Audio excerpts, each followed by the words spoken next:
30 वर्षापूर्वीचा कालखंड असेल।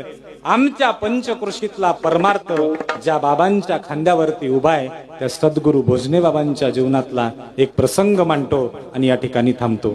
सज्जनांनो, पैशाला साधूच्या जीवनात गवताच्या काडी इतकी सुद्धा किंमत नसते।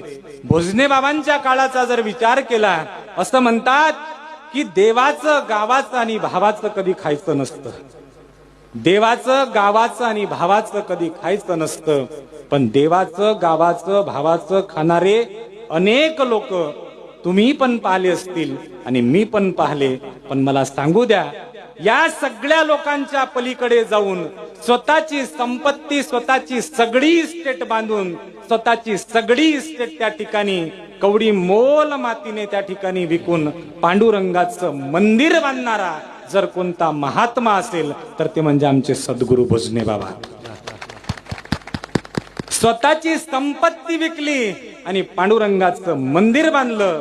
देवाचे खाणारे अनेक असतील, पण देवाचं मंदिर बांधणारा हा साधू असतो आणि अशा साधूला खऱ्या अर्थानं